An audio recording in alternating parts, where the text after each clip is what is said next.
que le conseiller du district, quand c'est... Non, je vais... Non, mais c'est correct, mais quand tu vas mener la proposition, hein. Merci. C'est une demande de dérogation visant à autoriser la construction de bâtiments commerciaux implantés à 2,3 mètres de la limite arrière de terrain, alors qu'une marge d'au moins 10 mètres devrait être respectée. Autoriser l'aménagement d'une entrée charretière d'une largeur de 14 mètres, alors que la largeur maximale est prescrite à 12 mètres.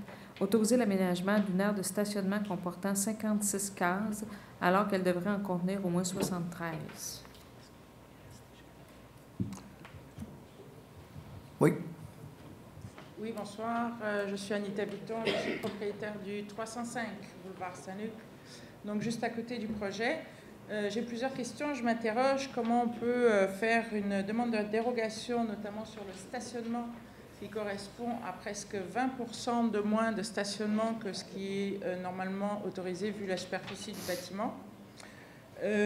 Quand moi, par exemple, au 305, je reçois pour une fin de semaine malheureuse pour la fête des mères, par exemple, que je n'ai pas le droit de poser une tente pour une fin de semaine et de diminuer mon stationnement.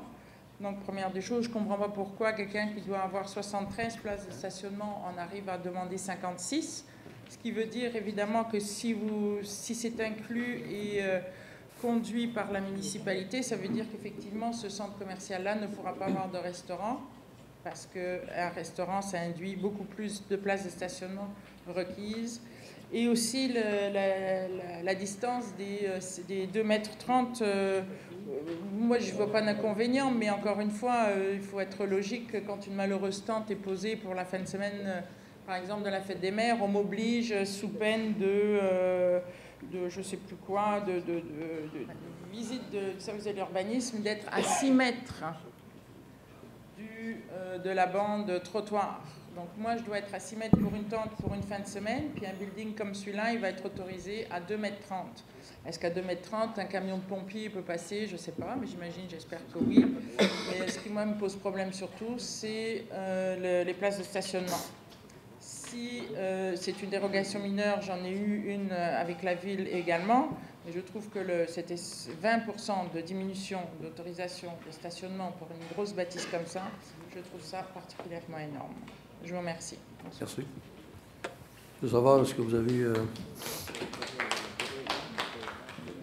Pour ce qui est de la question des stationnements, la réponse est faite automatiquement. Étant donné que c'est une demande de dérogation mineure, fait que, vu la situation et l'emplacement du bâtiment, on semblait bon de trouver ça correct en raison de l'étude qui a été faite avec le comité d'urbanisation. Ce qui est la question de la tente, cependant, c'est une installation temporaire permanente, c'est différent un peu de la réglementation. C'est peut-être ça qui fait la différence. Excuse-moi. Oui. Pour les stationnements, quand moi j'ai demandé ma dérogation mineure et quand j'ai fait ma construction, malheureusement, je n'ai pas pu faire plus grand que ce que j'ai voulu parce qu'on m'a demandé un minimum de stationnement. Quand j'ai demandé à l'urbanisme d'avoir une case de stationnement de moi, on m'a dit qu'il en est hors de question. Là, on parle de quelqu'un qui veut faire quelque chose qui est sur 2 étages. C'est très bien, puisque M. Perrault est venu me voir et que le projet, je le connais depuis très longtemps, puisque le projet a été accepté par la ville, je le sais, tout le monde en a parlé, mais malheureusement, non, je suis désolée de vous informer que moi, je suis au milieu du projet et que je n'ai pas vendu. Donc, ça, c'est une chose. Mais pour les stationnements, une ou 2 places de stationnement pour un gros projet comme ça, je ne trouve aucun problème, puis je ne serai même pas ici ce soir, puis j'ai autre chose à faire. Mais de 20% de stationnement, parce que je sais très bien que ce 20% correspond à ce qu'il aurait dû acheter à moi, ça c'est une chose, ça c'est entre lui et moi, puis ça ne regarde pas la ville. Mais 20% presque de stationnement, enfin je ne sais pas si quelqu'un qui fait un calcul peut vouloir le dire, c'est peut-être 18 ou 19. 13 cases. Pardon? 13 cases. 13 cases. Sur 73, on descend à 56. Ouais. 73 à 56, si je calcule comme il faut, c'est à peu près 20% de diminution d'autorisation. Et ça, je trouve ça complètement anormal. Une, 2, oui, par rapport à un projet, oui, mais c'est 20%. Ça veut dire que sur quelqu'un qui veut avoir un restaurant, il ne peut pas avoir un restaurant, il ne peut pas avoir une case de stationnement, puisqu'un restaurant, ça prend plus de place. Oui, normalement, oui. Donc, alors, ça veut dire que ce bâtiment-là ne peut pas avoir de restaurant. Non, il n'y a pas de demande non plus. Non, mais ni maintenant, ni plus tard. Non, Ça il ne veut peut dire... rien faire. Automatiquement, c'est par lui-même. Mais ça, je pense que M. Perrault est au courant qu'il n'y aura pas de restaurant. D'accord, mais comment, alors pour des gens qui sont comme moi, qui ne sont pas comme M. Perrault, qui ne construisent pas des choses aussi grosses que M. Perrault, puis ça va être extraordinaire son projet, puis je ne mets pas ça du tout en doute, mais comment on arrive à demander à 20% de réduction d'autorisation de stationnement, quand même pour une tente, quand bien même c'est pour une fin de semaine, je regrette, mais même pour une fin de semaine, pour un dimanche, quand les commerces les autres sont fermés, moi je n'ai pas le droit de mettre une tente plus grande qu'une certaine superficie pour ne pas perdre une place de stationnement. Il faut quand même quelque part être logique et cohérent dans ces... Là, on demande 20% de réduction définitive, pas pour une fin de semaine. Définitive. C'est énorme. Et moi, je trouve ça pas normal. Et s'il y a ça, alors à ce moment-là, c'est la porte ouverte aussi pour beaucoup d'autres choses. Si moi, je veux agrandir, par exemple, à ce moment-là, je vais pouvoir venir, puis je vais pouvoir agrandir en estimant à peu près 20% de plus de stationnement, puisque ça a été accordé à côté, ça devrait m'être accordé à moi aussi. Il faut que ça soit une logique. Si moi, quand j'ai fait mon permis, puis qu'on m'a demandé, puis que les nouvelles constructions doivent être à 10 mètres, puis que vous autorisez le 2,30 m, moi, je ne sais pas, je ne suis pas dans l'urbanisme, puis j'ai aucune manière de pouvoir décider le bien fondé de ça. Mais si, pour un projet aussi énorme que ça, c'est accepté, c'est encore une fois, il faut que quand les projets énormes, c'est accepté, il faut que pour les petits qui n'ont pas les mêmes moyens, puis qui ne vont peut-être pas rapporter autant d'argent à la ville, ça soit accepté aussi. Moi, Monsieur le maire, si vous me permettez, c'est un autre cas que j'aimerais qu'on reporte au 8 septembre, parce qu'il y a effectivement de nombreuses interrogations. Je regarde également qu'on réduit la marge de 7,7 mètres à l'arrière, c'est énorme. Je pense qu'il y aurait lieu qu'effectivement, on essaie toujours au Conseil d'être uniforme pour tout le monde. C'est pas vrai qu'on discrimine les plus gros projets. Alors, j'aimerais qu'on s'assure de tout ça. Si le Conseil est d'accord, encore une fois. L'État pourrait y répondre, mais pardon? Moi, je n'ai pas de problème avec ça. En tout cas, moi, je suggérerais de mettre ça au 8 septembre. On peut s'en discuter tout le monde. Et peut-être demander au directeur de l'urbanisme de faire une présentation particulière là-dessus, parce que c'est un gros projet. Si les gens sont d'accord, c'est ce que je demande. Avec la situation, c'est juste de ne pas mettre en doute la situation. Évidemment, il y a eu des considérations énormes, évidemment, quand on parlait justement de la période de questions, des plantations d'îlots de chaleur, on a ajouté des espaces verts, des bordures de gazon. Que sur certains projets, comme on a travaillé dans votre dossier à l'époque... Chez moi, je suis juste à côté, c'est la même chose.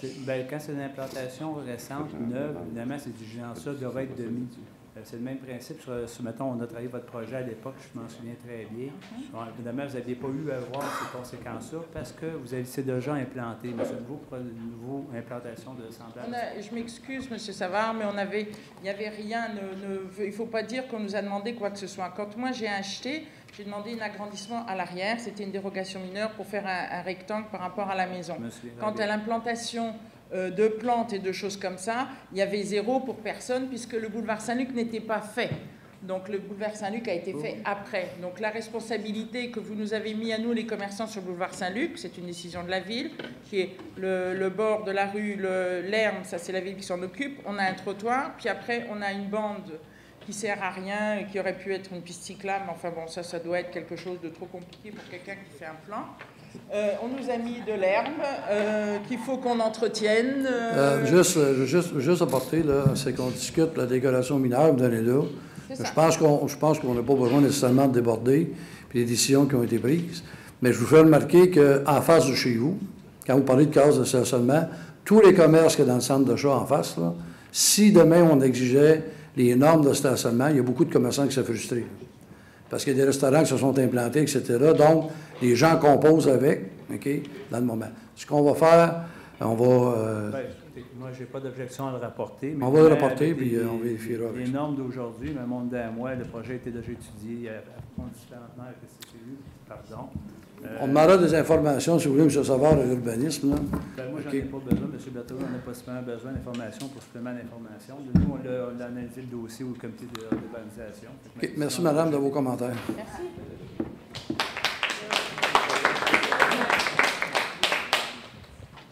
Question, M. le maire. Moi, je trouve problématique, là, vous avez décidé de remettre ça là, possiblement en septembre. Est-ce que vous ne trouvez pas problématique l'entrée Charretière là, qui est juste sur le coin, presque sur le coin de la rue, juste avant l'arrêt d'autobus?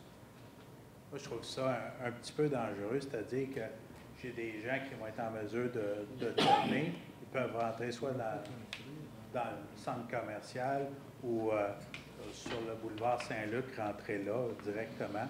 Je ne sais pas pourquoi la demande là, pour installer... On va vérifier, M. Blais, avec M. Castonguay de l'urbanisme, là, parce que là, je le vois un peu plus loin. On va aller chercher les précisions, puis au mois de septembre, on va revenir avec ça. M. le maire, Pardon? juste pour l'entrée Chapsel, M. Blais a raison, on avait étudié, on avait vérifié la situation au comité d'urbanisme, puis cette entrée Chapsel-là n'aurait pas existé à cet endroit-là.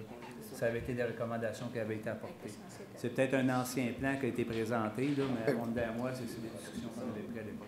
Bon, la bonne nouvelle, c'est qu'ils ont pensé, mais là, c'est peut-être le plan qui doit être modifié. Donc, on va revenir ça en septembre. C'est beau?